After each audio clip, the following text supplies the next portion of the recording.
Here we are on May the 2nd, 2022, 2 days before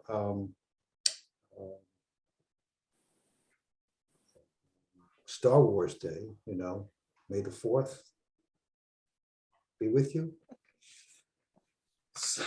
Sorry. Okay, here we go.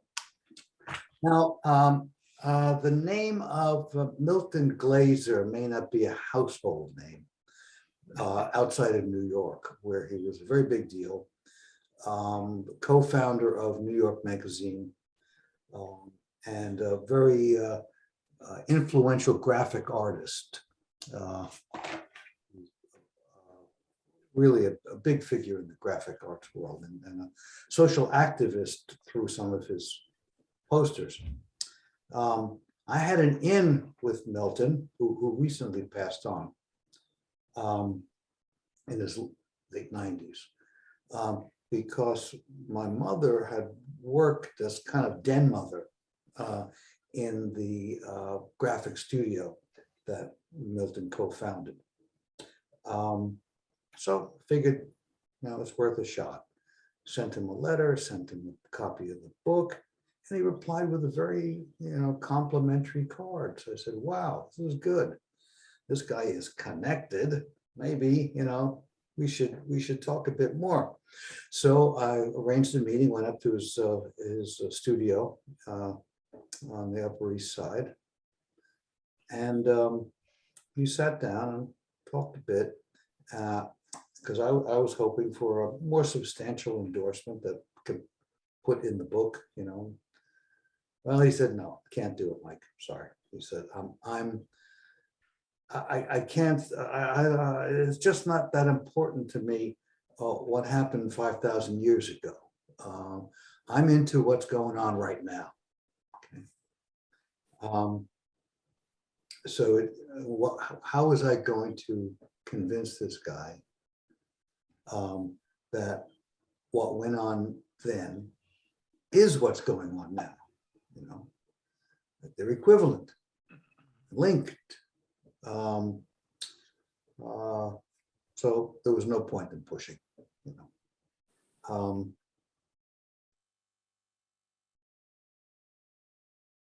But that leads to the well-known phrase, those who don't know history are condemned to repeat it. And seems to me that those whose ignorance of history is disguised by their believing a false history, so they don't even know that they don't know. For those in that situation, it's even worse. Mike, I think that was an opportunity for someone to say, for you to say, well, a lot of the book is about historical events, but we haven't finished living them. History still continues. The present is still the history. Or there's a better way of saying it. No, that's great. Yeah. But it almost needs a different person. It needs somebody who doesn't have any emotional ties to the creation of the book and the project. Yes. Okay. Well, and they can smell it. Any smart person you approach, and I don't mean just you. I've faced it off with myself and my projects and such, and they're not as big time, or they weren't at the time as big time as this. But any smart person is going to smell your attachment to the project, and they hate to disappoint someone. A decent person doesn't want to hurt somebody else.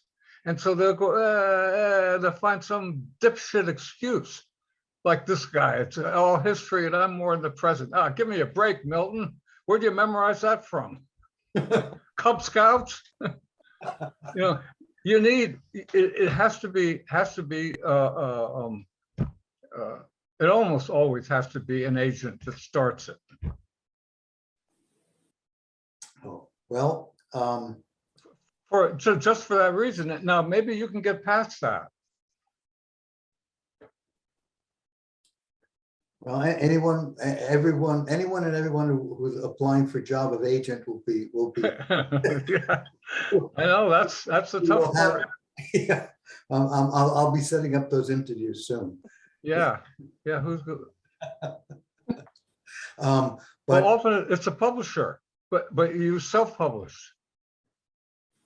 well, I did self-publish the books, yeah. But what you say about well, another way of putting it, is same script, pretty much the same stage, just new set of actors. Yeah. Yeah. But you put into words one of the things that we'll be coming up to later. So hang on there. Okay. But what is the resistance? What's behind the resistance to correcting false beliefs? Beliefs like the Earth is the center of the solar system, for example. It's the force that I love this quote from Max Planck, the physicist, who said, "Science advances one funeral at a time."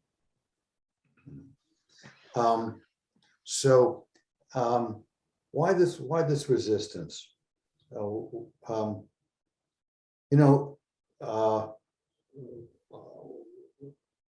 A favorite of a quote of that I know and Linda does. Truth will set you free. The truth will set you free. But first it will piss you off.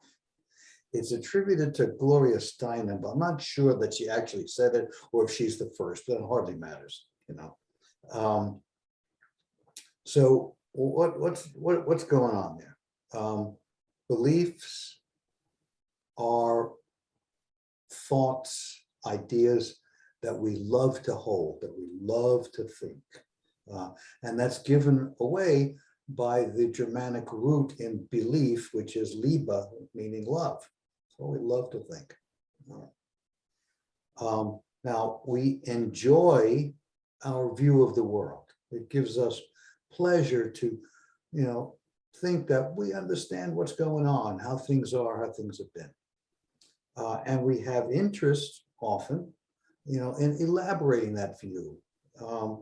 And when there's anything that interrupts our pleasure, our enjoyment, and our interest, it automatically produces the affect of shame. It produces an impairment of enjoyment and interest. And that's behind the resistance, because it just doesn't feel good to have your idea, your favorite, your beloved concept challenged. Mike? Yo. Why when you tell this, you say it brings the feeling, the emotion of shame. Oh, yeah, go ahead. Is it, and when I think about that, I think of a lot of other things besides shame. Being pissed off comes to mind. And why shame? That's my question. Yeah, I have to find a better word. Actually, affect psychology has to find a better word. A little kind of a long sidebar here. But what I'm talking about is an affect, like disgust or anger, an affect that is at the source of many, many emotions. So being pissed off is attack other, which is one of the many forms that emotional forms and active forms that the affect of shame. What it really means is a response that involves a collapse of energy, a loss of muscle tone in the neck, eyes diverted, it's a wired in response. And it's got the name of, it's developed the name of shame. I don't know, it is not a matter of being ashamed of something, although that's one of the many emotions that comes out of the affect. So if somebody can give me a better word, it really means just fundamentally feeling really bad, feeling collapsed, deflated. But again, those Well, are For some reason, I just sort of flashed on applied kinesiology and this whole idea that there are stimuli that make us strong and stimuli that make us weak. It's sort of how we're built. yeah, and shame, the shame affect makes us weak. Yes, and the shame affect makes us weak. It's a collapse. It's a collapse. And it's profound. It's very aversive. It really feels lousy. Okay. That's why we're so good at looking for ways to protect against it. And those who protect against it supremely are shameless. Oh, and we've seen that, haven't we? Yes. So see, if you had a sense of certainty and that you kind of know how the situation is these days, as with Mr. Milton, is that you come along and you convincingly, provoke that sense of certainty a little bit, and the sense of certainty in you says, well, maybe there's something to what Mr. Brenner has to say, and then the sense of shame comes in because now you're not so damn certain about what you were so damn certain about. that's right. And now, and who's the first person you've disappointed? Yourself. There's the shame. Mm-hmm. Mm-hmm. I mean, there's one part of the shame. Which leads right into this. The echo to the truth will set you free is freedom will let you see the truth. So there's a cyclical relationship between freedom and truth. So I would call that a virtuous cycle.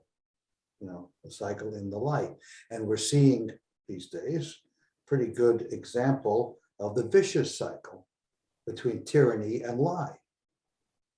The same cycle in the dark. Truth and freedom, tyranny and lies. Okay. Now, how to understand, getting back to the initial question, how to understand the transmission over time of so much behavior, patterns of activity, social organization, because we're talking about not just thousands of years, tens of thousands of years, much longer than that. How do we explain how things get transmitted?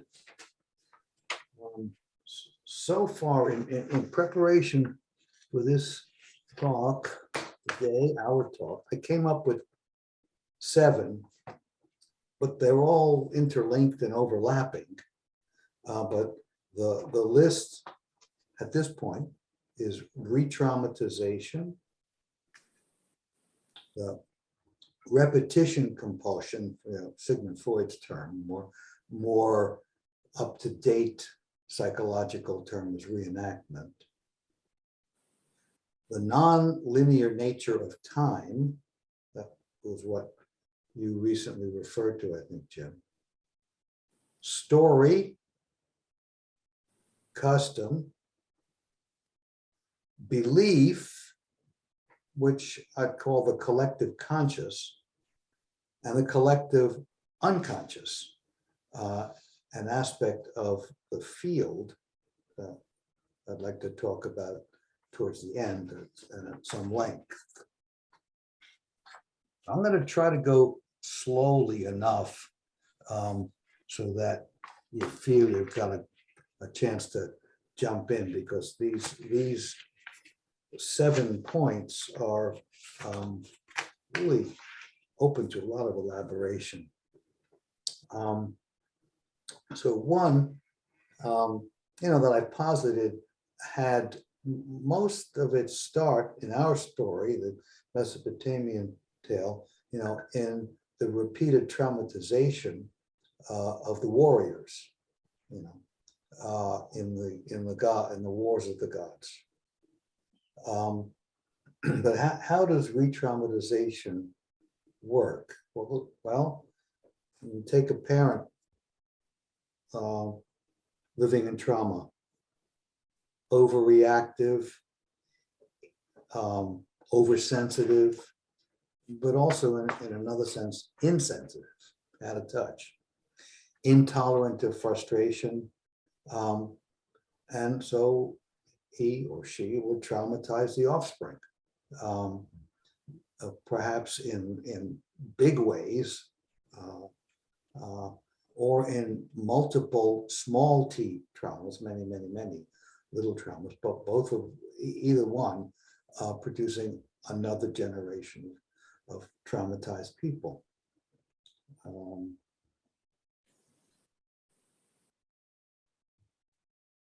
Some, and this isn't inevitable that every generation passes it on. Some are determined not to, but they pass it on anyway. And some are determined not to, and they are successful in not passing it on. But when it is passed on that way, it's a pretty good, effective channel of transmission.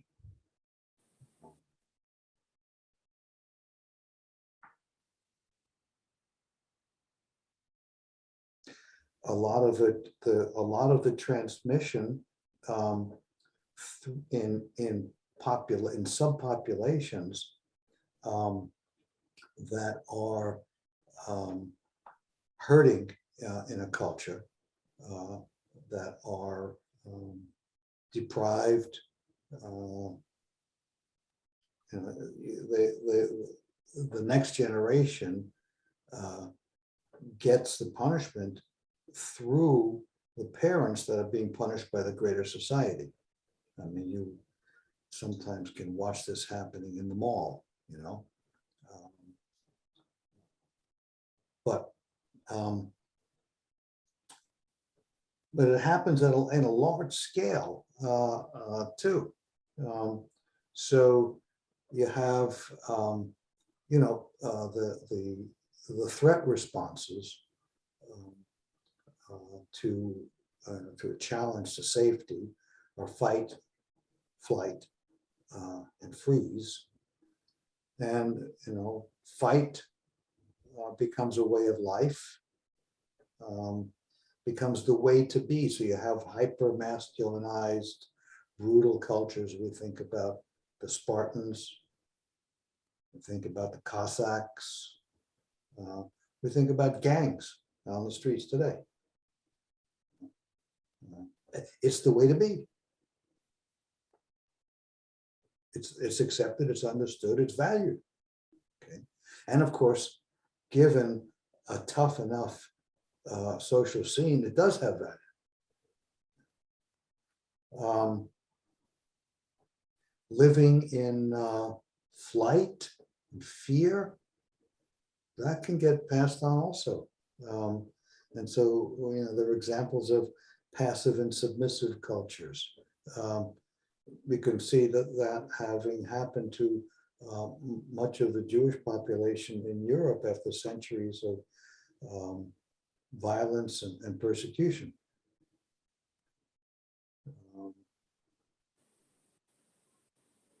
Living in freeze, I'm not so clear about. Freeze is the state that someone goes into when you can neither fight back or flee. You can't do either, or you don't know which one to do, and so you freeze like a deer in the headlights. I'm not sure how that manifests in cultures and gets passed on, but I think it can. Maybe in an excessive hold to tradition, maybe. Not sure how else that would get passed down.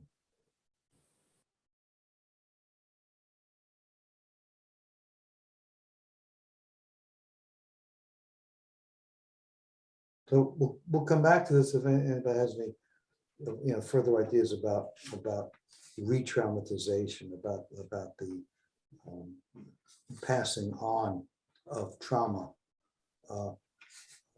so that the next generation isn't traumatized by any new thing like an asteroid coming in or a tsunami, wiping out thousands of people, but is traumatized simply by being the next generation of a traumatized population.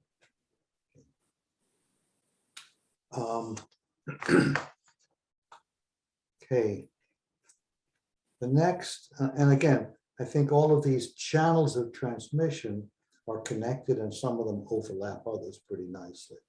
But reenactment, the return to a previous scene, previous generation, previous time period. Oh, what's going on there? I think one of the things, the one that I've seen the most in my own experience in healing scenes, is that you go back to something familiar, and that's a interesting word, familiar. You go back to something that comes through your family, hoping for a better outcome the next time around, hoping that it'll work out better this time. Okay, maybe this person with a bent towards abusiveness will be less abusive than my father, and I'll be able to calm him down better. Yeah, Linda. But Mike, that's the definition of insanity. Well, it often boomerangs. I mean, it's doing the same thing over and over again and expecting a different result. That's right. We're very good at that. Oh yeah, particularly where emotions are concerned. Yeah, yeah, and often, often it gets worse. The second time around is worse than the first.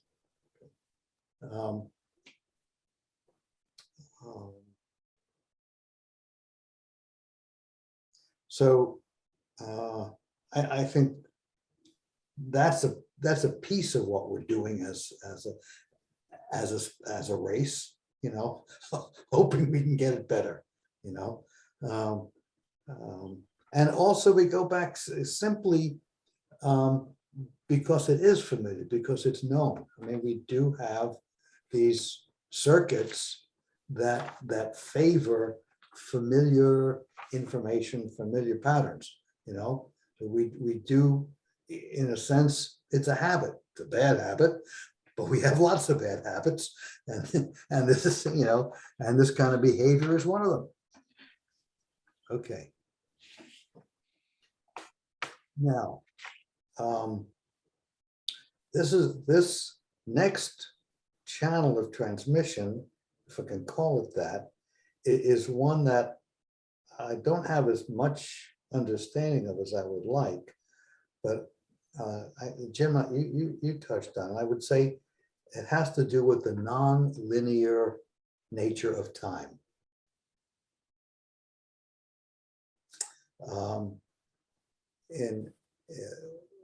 What's happening, perhaps, is that things truly are cyclical, not linear, and that's a kind of a nature of it's in the universe. It has it has power to shape what appears to be the present, because the present is simply another version of what's already been and will be tomorrow, to some extent. Doesn't that overlap with the field? Yes. Okay. Okay. Yes. Theorists about this, will say that reality is timeless and everything is now. Everything is now. So the past and present are linked. In other words, we're always time traveling. So these are worthwhile concepts because to some extent this may be a shaping, a profound shaping vibrational reality. To some extent, it doesn't mean that it's completely inescapable, but it would be helpful to know about it, in order to better tune things. Well, the whole idea that of the cyclic nature, at least of us, is it really I'm kind of watching what's going on around myself, and I can't believe it's 2022. And maybe it's the 14th century, I don't know. But it feels to me like this has happened before, and it's just part of something that rolls, whether it's the field or the fact that time operates this way. It does feel like that. One of the most graphic examples that I cite in the book is the worldwide popularity for a while until we got bored of it, but the series. Oh gosh, I hate when this happens. Downton Abbey. Because and the power of that, I think, came from the fact that the world of Great Britain at the turn of the 20th century, BCE, paralleled the world of Mesopotamia 2000 BC. The elite being served by the servant class. And it really was,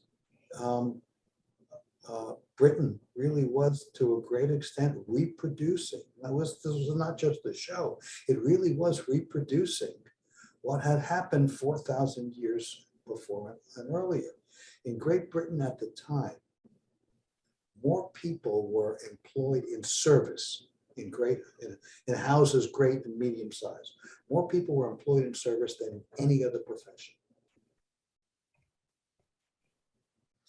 And the population of those who were served and those who served was way more than half the population of the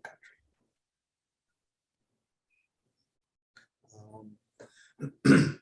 So that was, I think, entrancing to watch, because we were looking through a lens and we were going back, not 1 century, but we were going back many centuries.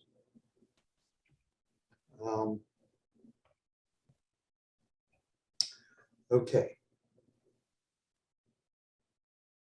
The next channel that came to my mind was the one of story.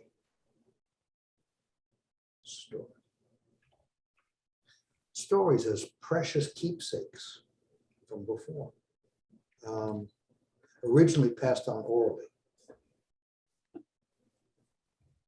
Homer was said to have done the whole deal, without a script. Amazing. Now this, we have these stories about what's real. One of the interesting things about the story is that they evolve over time, but the core narrative is preserved and maybe like buried in the story. So we have the story of the body and blood of Christ coming out of the Last Supper, which was a Seder, which came, out of the story that the Israelites were saved by God who brought them out of Egypt. Part of the big transactional deal that shaped the whole rest of the Bible. You owe me because. Anyway, there was this story about how God brought the Israelites out, but behind that was the true story of what actually happened, which was first elucidated by Emmanuel Velkovsky and Reeve. I don't know where he is now. He's supposed to have had his grandson to tune him in, but he hasn't showed up. Anyway, Reeve wrote a whole book about the relationship between Exodus, and the passing of the comet, which produced the global changes that were, described in the 10 plagues. Anyway, so there's story, inside story, inside story, inside story. It gets continued. Now the story activates something like the mirror neurons. The mirror neurons, you feel and you are caught up in what you're seeing.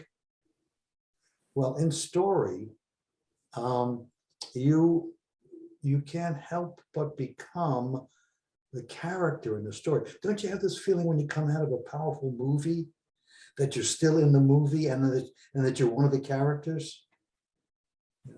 Or more than one, but you're still in it. And for me, it's so strong that it doesn't fade until I see another movie.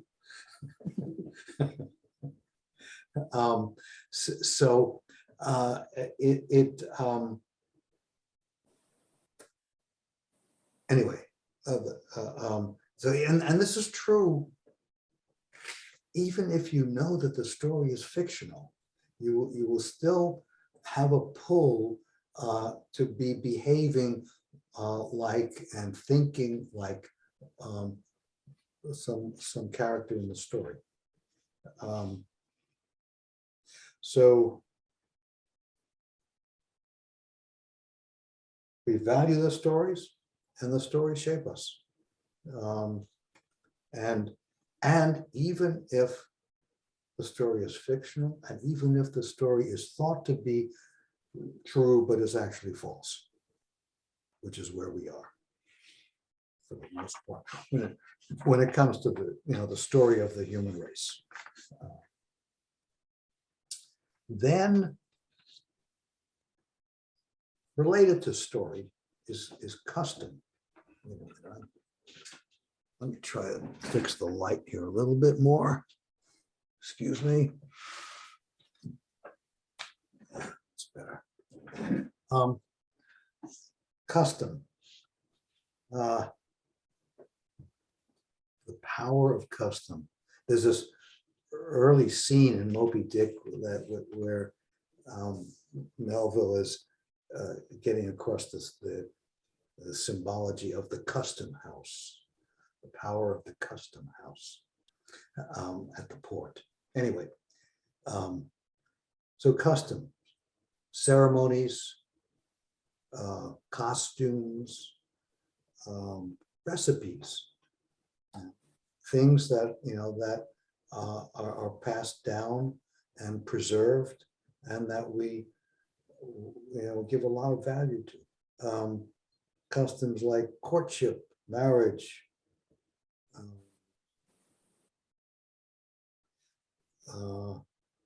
the custom of the national anthem being played at the beginning of the national sport,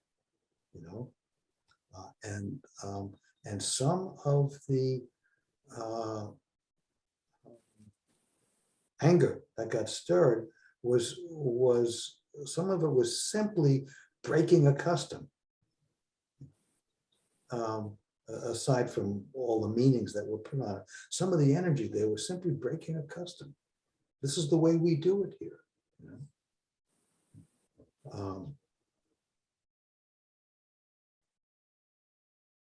And custom in language too. There are a few customs that I cite towards the end of the book, like the custom of raising the right hand at a moment of truth. So you swear an oath, but it began with this being the gesture, sometimes both hands. But we can see this in the carvings. This is the gesture when you confront a god. A moment of truth and reverence and honor. We still do it. And it has, and then the custom, gets shaped, so it becomes a military salute. It becomes a nasty salute.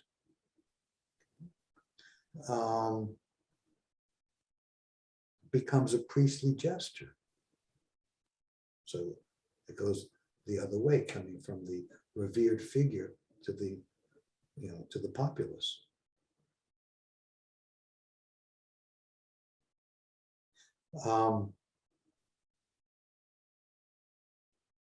The custom of a dozen. We like a dozen rolls, a dozen roses, a dozen eggs, we like it, and it goes all, and every time we have a dozen of something, even if it's a dozen hours and a half a day, or a dozen members of a jury, or we like to think about the 12 apostles, every time we do that, we are carrying forward the custom of honoring the ruling circle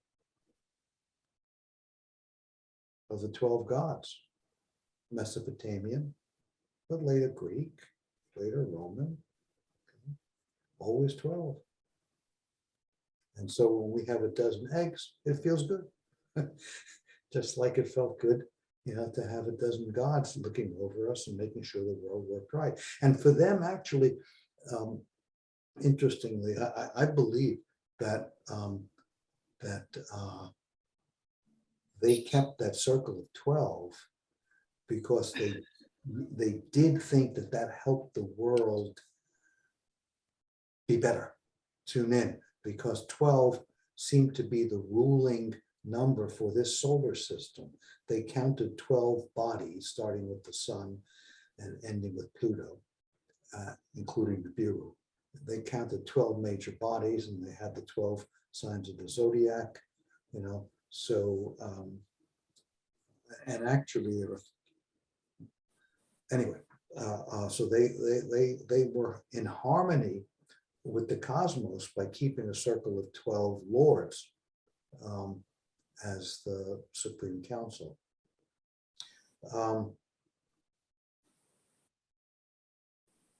Okay, then this is only the last channel before we get to the field. There's belief,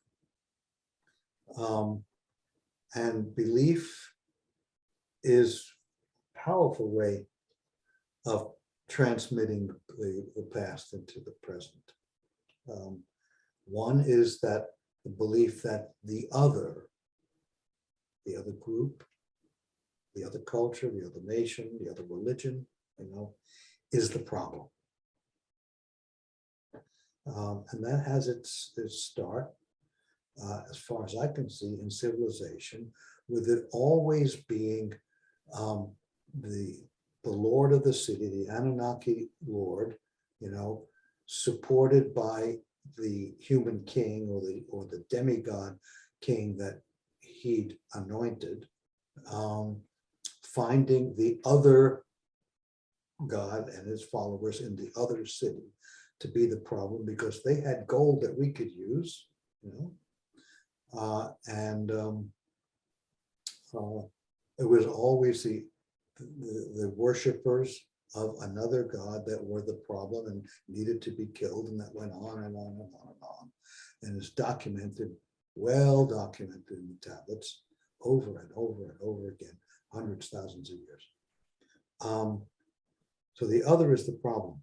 Now, there's a biological trait there, of course, which involves a certain wariness and competition about another group that might impinge on our boundaries and take food supplies that we need and all of that. I mean, there is some, biological reality to it. And we can see that, chimpanzee tribes do that,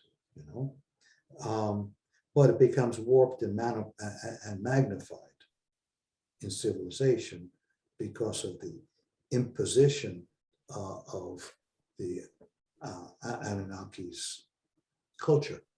Okay, the force, by the way, that drives this, and this touches on something deep. The force that drives it is projection.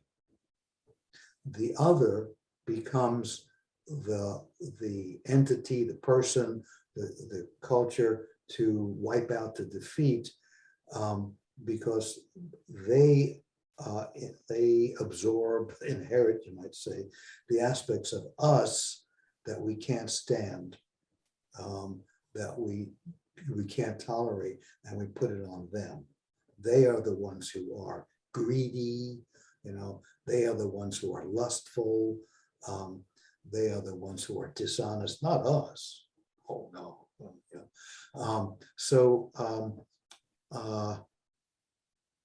Now,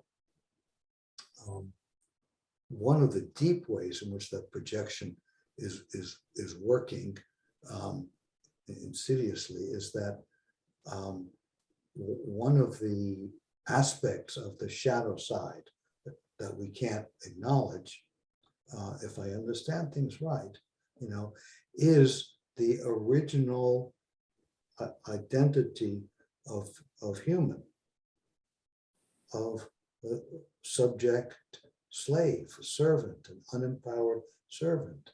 Okay, and that forces us, in order to suppress consciousness of that inner servant, that inner slave, forces us to subjugate those that we have an opportunity to subjugate, to push down. It helps us to push down the inner servant. So, but maybe more on that another time. But another belief that is cursing us is that of a supreme being, that there's a non-incarnate entity that rules everything, that has personality. Okay, again, that's an Anunnaki construct, because they said, we are the gods. We are the ones to be worshipped. Okay, and of course there are non-incarnate entities, be they angels, or to the those who are sensitive to it, be they trees.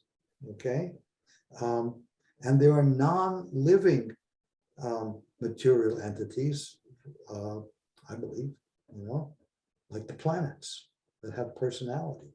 Okay, but that doesn't mean that the primary energy, the field that's the source of all form and information, has personality. That is a huge distortion, and it's the source of untold misery.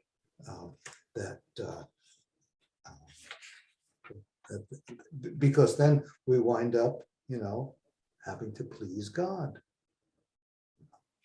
whatever that's supposed to be, whatever it means.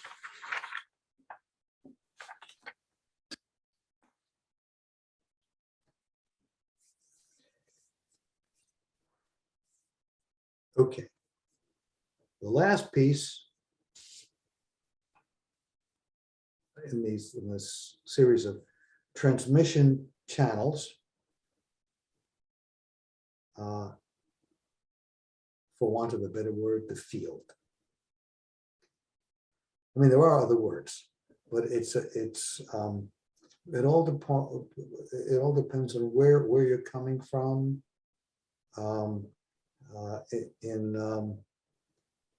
In relatively recent physics, you're talking about the ether.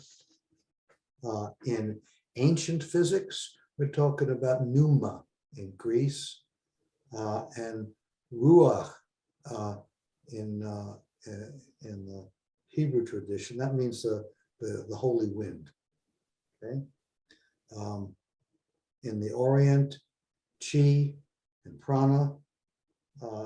In Europe, went by names of animal magnetism with Mesmer, élan vital with Bergson.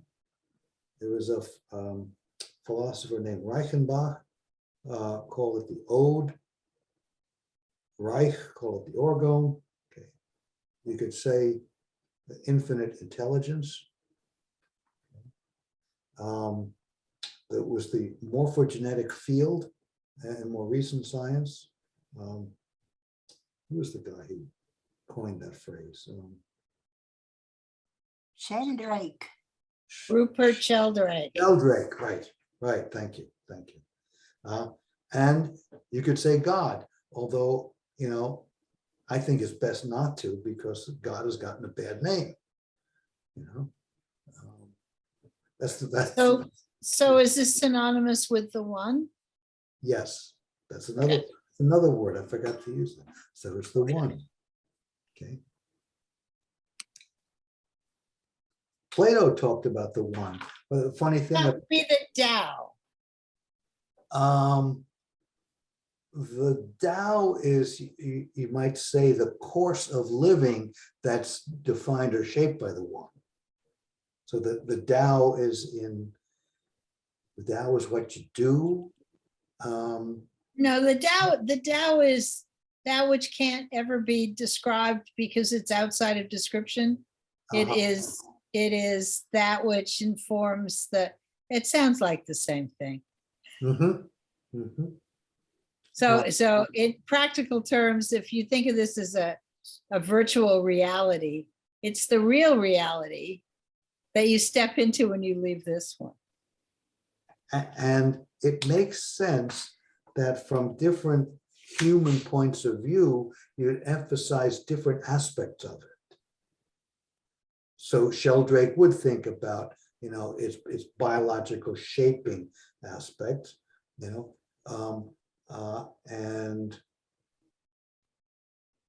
others would think of it as generating life itself. Anyway, I'm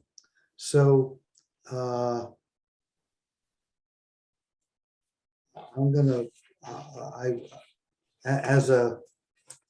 this just appeared, and there's so many, the infinite examples of the function of the field. This appeared in the Times, in the diary section where people write in their experiences in the city. This not yesterday, but the Sunday before. A little long story, but bear with me.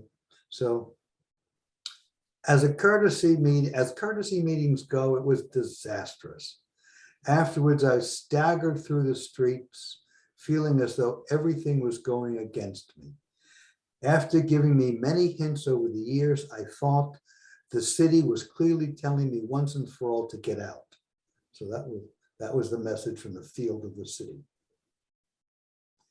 Maybe it was finally time to listen. At some point, I wandered over to the West 4th Street basketball courts. As I was watching the game, a well-dressed man with a satchel approached me. Sorry. People take you for granted, he said, unsolicited. You give, and you don't get anything in return, but you're a good person, I don't remember exactly the rest of what he said because I was trying very hard not to burst into tears. He pulled out a pad and asked me to think of, but not tell him, the answers to a number of questions. My favorite number, my wife's name, her age, my favorite color, the first name of my nemesis. He then produced a neat list of all my answers. I'm no rube when it comes to magic tricks, but this guy was a certifiable warlock. Okay, that's the field.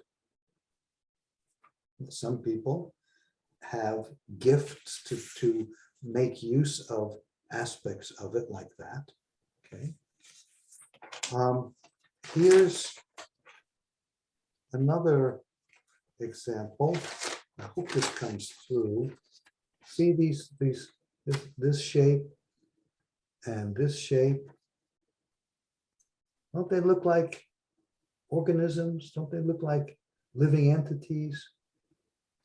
Those are murmurations, shapes of flocks of birds. Okay. How, pardon the phrase, in God's name, do they pull that off? Okay.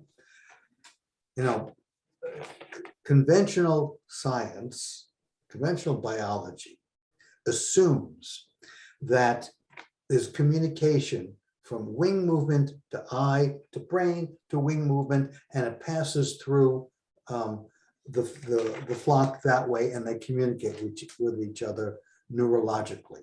Okay, and nobody has tested that by doing the arithmetic, because I think if they do, they find that the neural transmission is not fast enough to account for the whole thing moving absolutely in perfect coordination.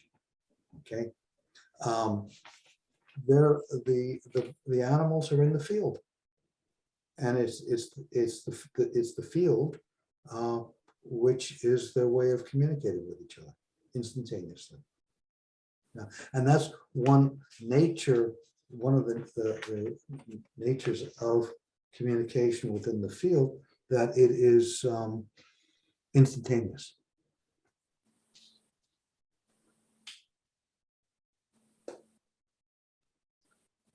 So I'm thinking that one of the primary ways in which we are living the past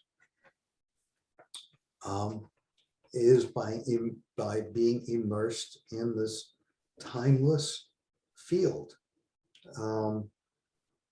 So here's a little bit of an expansion of a concept, and we can see, we'll try to see how we can apply it to this puzzle of our crazy world.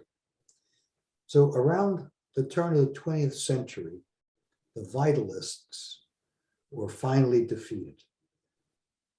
They were the scientists who were convinced of the existence of an infinitely fine medium, motionless, mass-free, filling all space and permeating all matter, the specific life force. They called it the ether. They were outmaneuvered by the mechanists, the scientists who said that no such life force or medium exists, and that interstellar space is absolutely void except for sparse atoms and molecules. Okay. The two opposing ways of understanding physical and biological reality can be traced back to the pre-Socratic philosophers of Greece. Victory was achieved by informal majority vote, not by fact. The result of late 19th century experiments with light, the Michelson-Morley experiments, were said to have proved that there is no ether. The arguments for and against ether's existence are outside our scope, really. But the fact is that an experimental demonstration of its non-existence never took place. Those who ran the experiments never claimed that their findings disproved ether's existence. And one of the experimenters, working with a physicist later, like 20 years later, actually kept coming up with results that suggested that it really did exist. Those experiments were so convincing, and they were written up in the peer-reviewed physics journals. They were so sound that in private correspondence, Einstein said, if those experiments were without flaw, relativity collapses. I have to do it all over again. Okay, he was honest enough to say that, not out in public, but but at least in letters. So the continuum that Western physics called the ether was central to humanity's early sciences. Antiquity, it was prana, chi, and the pneuma, and more recently, as I said, animal magnetism, vital spirit, morphogenetic field, orgone, field of life. We'll just refer to it as the field. Okay. Now, it's manifest in a remarkable wide range of well-documented phenomena that are repeatedly debunked by pseudoscientific debunkers. So this is just to help solidify, our understanding that this is real.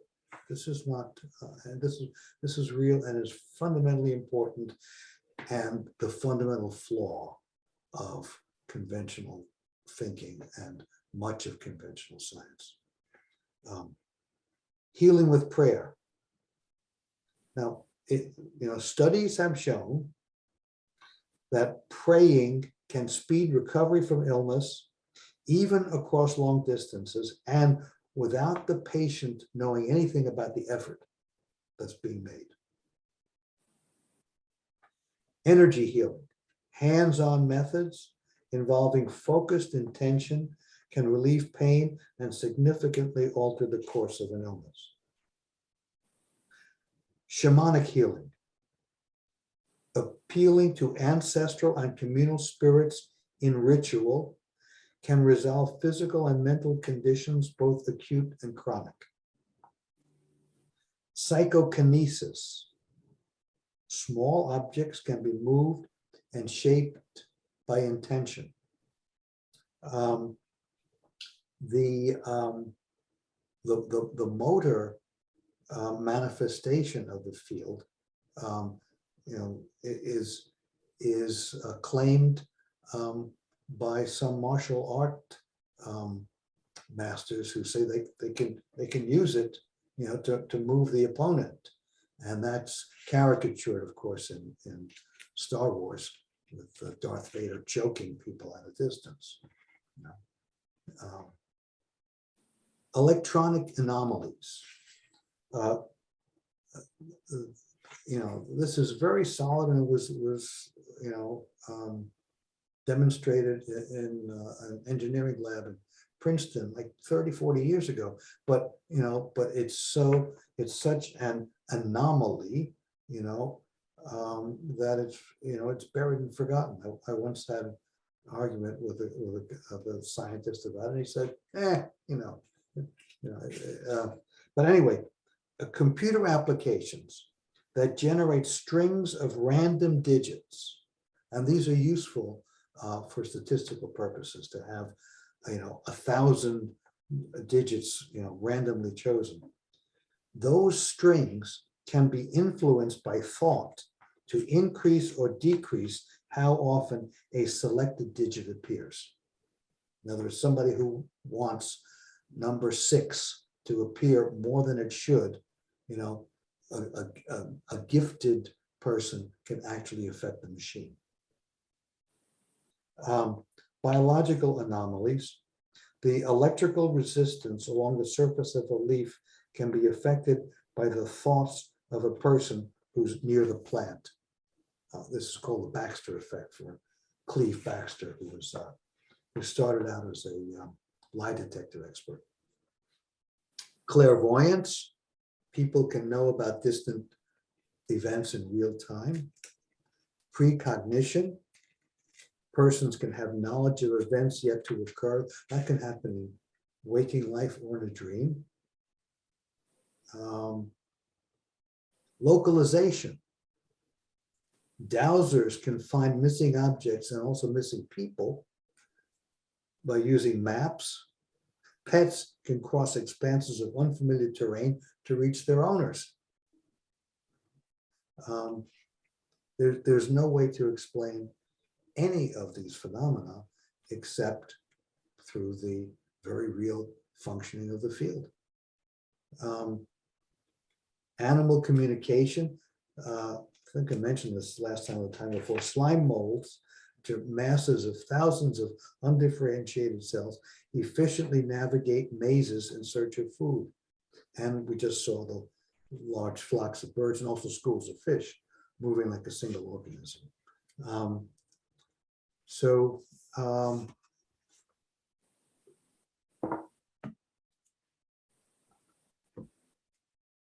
It may be hard to nail down exactly how the field is working to perpetuate what was imposed upon our first civilized ancestors through the field. But I'm convinced that that's a major root of inheritance, influence, transmission.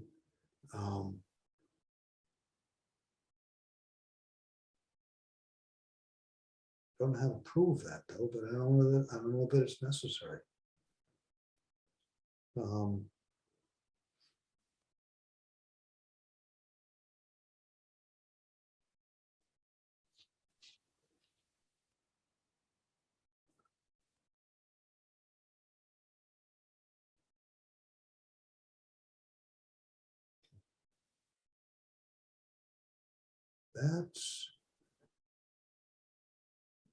That's all that came to my mind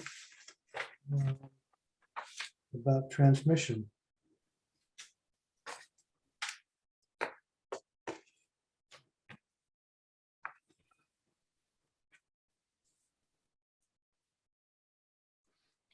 Mike, I'm amazed at the comprehensiveness of your presentation. Thank you. Kind of blew my mind. I was taking notes. I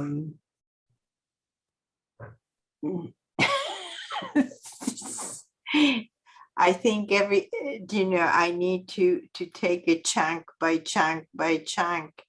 It's really amazing. Well, thank you. You all inspire me, you know. If you want to just hear it again, it'll be up on the website. Oh, okay. Within a couple of days, Sandy gets it up pretty quickly. So evolutiondiverted.com. Okay. Go to videos. I'm going to go. Yes. And you go down. And if you haven't yet, by the way, while you're on the website, Linda, if you haven't yet watched the video of you did watch it? Oh, you're muted, by the way. If you haven't watched the video of the Mesopotamian tale in performance, it's just under an hour and a quarter. So get your popcorn and watch it. I was going to see if I could get Mary to come over and watch it with me. So it's much more fun with with a crowd, yes. Well, I like to watch stuff like that where I can stop it and Uh-huh. talk about it. And so, and that would be just perfect. So I told you I'm proselytizing. Yes, yes. Yeah. We, Christina, I apologize. Christina gave the intro on stage when we put it on in Brooklyn, but there wasn't enough time. I sorry, but I had to cut your intro.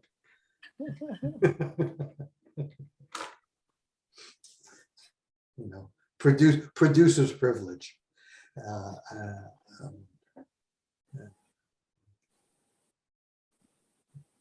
You're muted.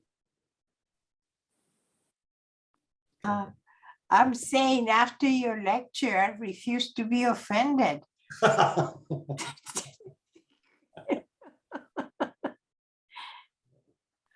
Or And if anybody come, I'm up to hearing if anybody has a somewhat different of a thought about a somewhat different channel of transmission over the ages.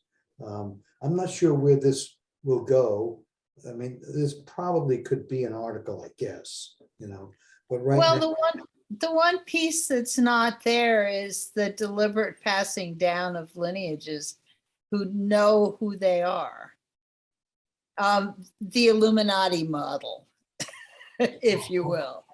okay. I mean, that's and that I don't know how you want to deal with that. It's worth thinking about, though, I think, because it will come up. Okay, I like that. I like that because what's passed down may be bloodline, but not necessarily. May also be the role. In other words, we may pass on just the idea of nobility. So somebody may usurp, and put himself into, well, now I'm that's happened, when at the end of a dynasty, Mhm.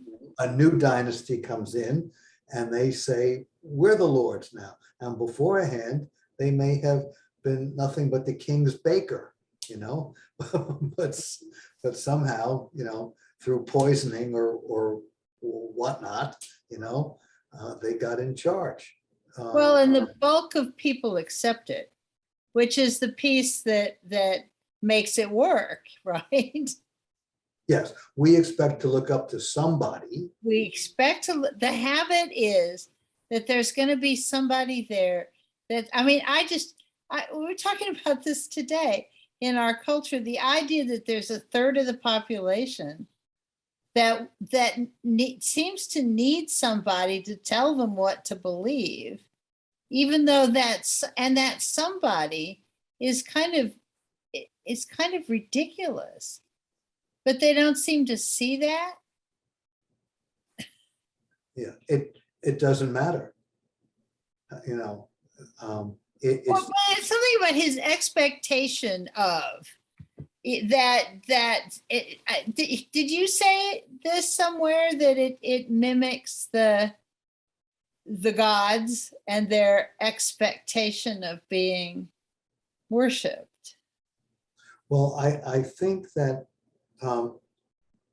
it was not only trained into us, but probably bred into us intentionally. I go cautiously about hypothesizing about traits bred into us. But there is this trait of automatic deference. Yeah. Act like you expect to be deferred to, and people will do that. Even if it's clear that you don't deserve it. And it's been demonstrated in psychology studies, even if people know that this is psychology study, they still will start to bow down to the one who lords it over them. Okay. Now that trait, I mean, when you think about it, when somebody who doesn't deserve the power accedes to a position of power, whether it's in government or industry, you know, or God forbid, religion, you know, the devastation is terrible. Or the military, you know, you have an incompetent general. Gosh, look at, you know, look at the Russian army right now, you know. When someone without ability, you know, gets power, the result's disastrous. So this trait could not possibly be the result of natural evolution because it is so dysfunctional. Mm. I have a question, and maybe Linda can help on the answer. So what is the state of play these days with epigenetics? Could the Russians Interesting question. could the Lamarckian and Russian approach, how many, you know, a century ago almost now, have been at least partially accurate? I mean, we in the West downplayed that totally, obliviated it. But could it affect emotional behavior? Well, just so that I can bring everybody into the question, that when there was a guy named Lamarck who was, I think he was 18th century, it was a long time ago. Long time ago. Anyway, and he was interested in the issue of the inheritance of acquired characteristics, which is what we're talking about here. Yes. And that means that your mother was traumatized or your father was traumatized, and somehow that got passed down to you, even though it was, you maybe never interacted with your father. Well, did he talk about emotional traumatization? I thought it was more in plant breeding. My memory was, wasn't he the one that taught planaria to work a maize, and then he'd grind them up and feed them to more planaria? I don't And know. he'd find, it was something like that. Something like And, yes, right. found that the creatures could, so that implied that there was something that physical that could get transmitted that was inherited, basically. That was seen to alter behavior. Was seen to alter behavior at that level. And that was thrown out of science because there was, and the reason for it, I think the reason it was rejected was because there was no mechanism by which that could happen. But it got rejected even before DNA. So I'm not quite there. I have a lot of questions about why science rejected it in the first place. But what's happened is now that we've discovered that that there are secondary changes that can happen, that there are, in fact, we now have a mechanism by which acquired characteristics can be passed on. And now all of a sudden it's acceptable in science. So science can change its mind, but there are very specific circumstances under which that happens. And having a mechanism is a biggie. Well, that's right. That's the sword, the Damoclesian sword. It's you want the mechanism, you need the mechanism, you live by the mechanism, or you die by its absence, right? And thereby you miss humongous opportunities. Yeah, but that's I mean, but if there's enough money, who cares? well, there's and still that's the problem. there's still the unwarranted love of the mechanism. Yes. Mechanism. So I would say that the workings of the field are epigenetics. right. You know, they're non-mechanical, but still, you know, another level of influence. You know, and I think the levels of influence, I said they were overlapping, but to some extent they're nested. The different kinds of influence, they're nested. Like the say the efficiency and speed of the brain registering sensation, okay? It may not be totally completely, explainable through neural pathways, It's also through the field that surrounds the body, So, both are working, one nested within the other, and the field may actually, someday we may see that the field changes the speed of neurotransmission. Who knows, But, when you think about it, you might feel something more or less depending on your mood. And is the mood affecting brain circuitry, or is the mood affecting your field, which affects the sensitivity to sensation? Anyway, nested processes. So, yes, ma'am. And my sense of the field too is that cause and effect are not so tightly connected as we tend to think they are. And so the way consciousness, because to me, the field is consciousness and love or something like that. And the field gives an impulse, but the physical reality interprets the impulse. And so, whereas the field would cause one effect in one circumstance, it would cause a different effect in a different circumstance, but the outcome would be the same. Does that make any sense? Yeah. No. No? So we have a discussion for another time. Yeah, okay. All right. That's good. That's good. I mean, I'm not being superficial, Linda. I don't mean it's just my understanding of the field is it permeates us. There is no me without field. There is no cup without field. It's just the permeation through the ceramic cup is slower, perhaps, or something. I'm only guessing about that, but the field is basically everywhere. And essential. In our bloodstream. Mhm. But yours is distinct from the next guy's. And Because of the membrane. well, also because the nature of the field of you, the field of Jim. Yeah, but without the membrane, it would not be like so intact. It would have more trouble. Yeah.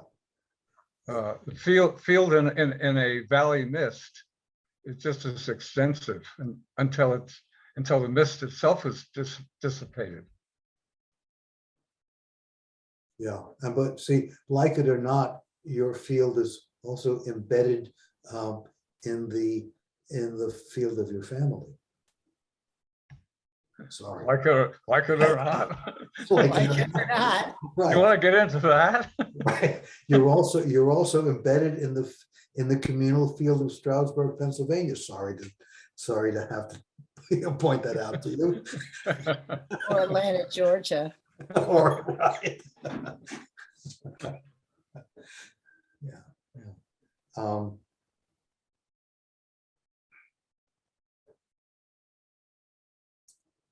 And it's okay, the light is fading here.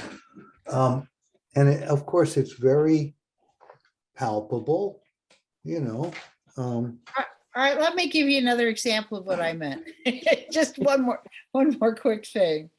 The field is the reason that several scientists in different parts of the world will come up with the same idea at the same time.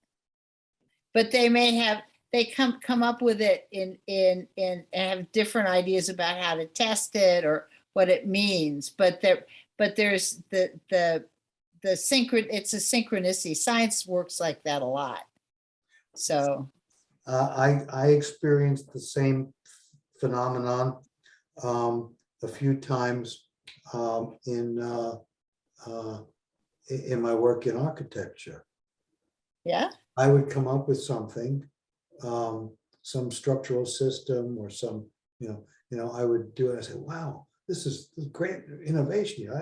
I've never seen this before, until like 2 months later, I'd see it in the magazine, Okay. Yeah. or a year later, Yeah. So it was in the field and it was about to Yeah. happen.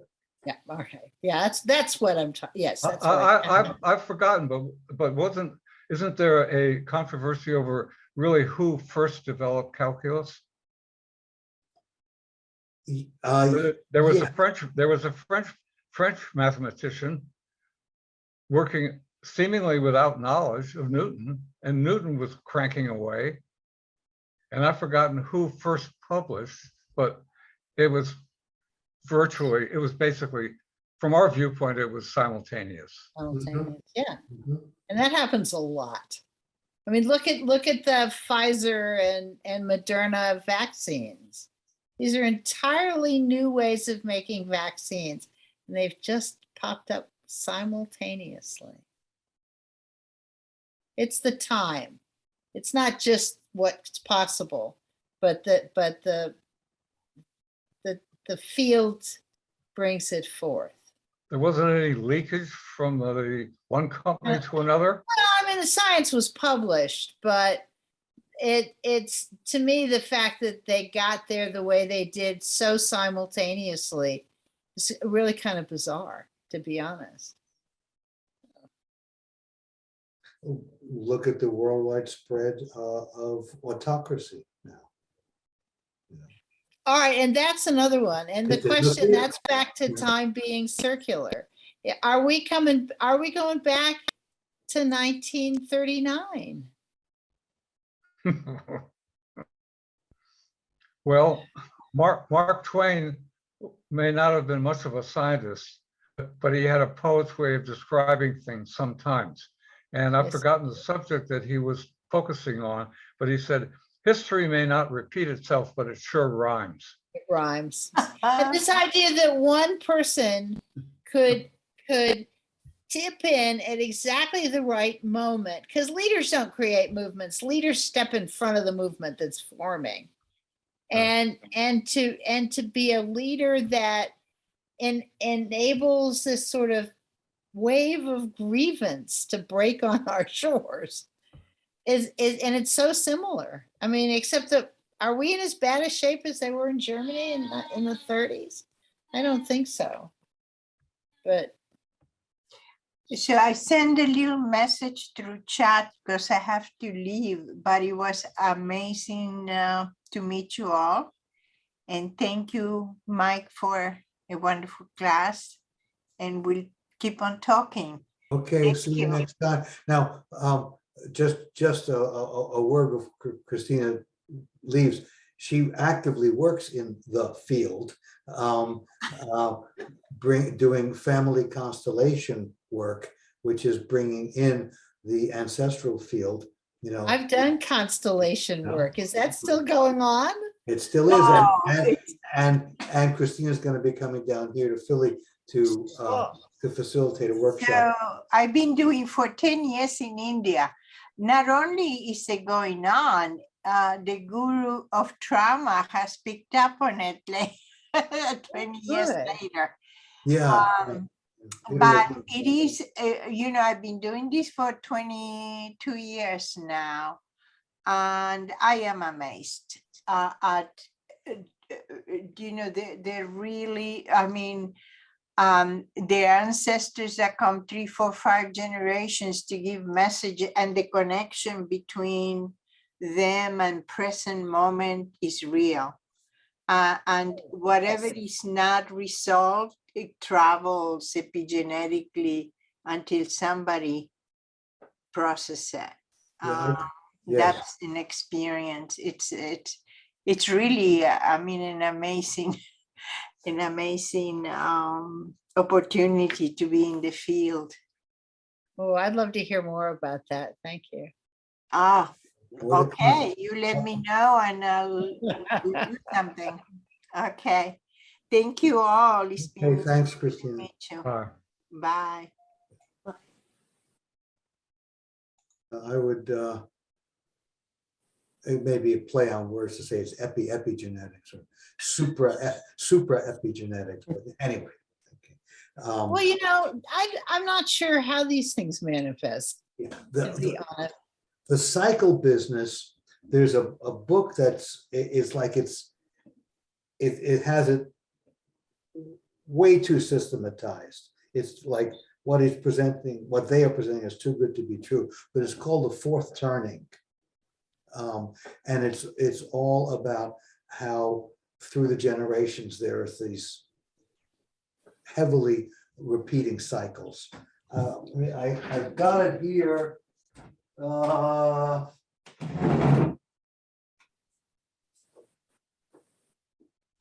William Strauss and Neil Howe, The Fourth Turning. It's overdone, but very, very interesting. Yeah. Amongst the bad guys that it has influenced is Steve Bannon. Steve Bannon, why? Well, because he said, this is the next turning, I'm going to take advantage of it. Okay.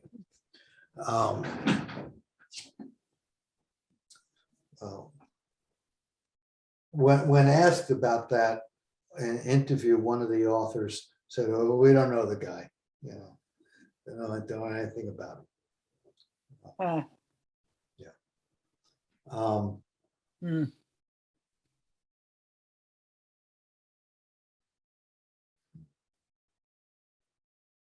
So, yeah, so there are all of these, you know, wondrous ways, you know, streams and currents and cycles, you know.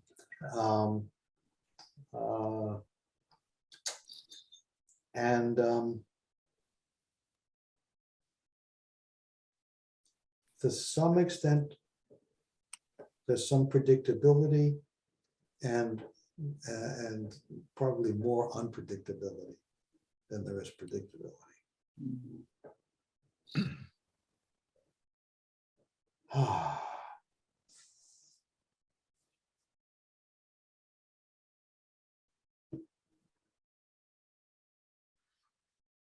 Okay, friends. Thank you, Mike. That was great. Thank you for Thank you, being Mike. with me. And you know, each time we finish, like soon afterwards, I say, well, that's it. That's a wrap. There's nothing more to talk about. Nowhere else to go, you know. Right. And But isn't that the core of what's happening? Is that it's something is unraveling, and the implications of it keep revealing themselves, which is what it should do, I think. it should. So, okay. Mike, I have Yes. one last question. Back to the beginning of your talk. Mr. Glazer, Milton, wonderful guy that he's been. yes. Right. I'm using the past tense. He didn't say, I can't help you, but maybe you want to talk to somebody here. Let me give you a name. And he didn't say that. No, he Old didn't. guys are supposed to do that. That's what the old guys are supposed to do. Old guys are supposed to, but he was fading a bit. Yeah. He remembered my mother, but he totally misidentified my father. He had Oh. it mixed up with somebody else. Hi. And I mean, he was about, I don't know, he's 94, Yeah. 95 at the time. Yeah. Hate to say it. He's But if getting you- a little too old. Yeah, but somebody recently published a collection of his posters. The guy was really phenomenal. He's the one who did I Heart New York, you know, originally. Okay. So I don't have a memory of any of his graphics. well, it's worth looking up the book. You might be able to Yeah. sneak a peek on Amazon that might, you know, give you some pics. Yeah. But his he did, maybe you've seen that that fantastic poster of Bob Dylan with the wavy curly hair. That one, that was his. Anyway, yeah, he was quite a force. Okay, next time, for whatever date that is in June, the first Monday in June, whatever that is. Okay. Thank Be you. well, be healthy. You too.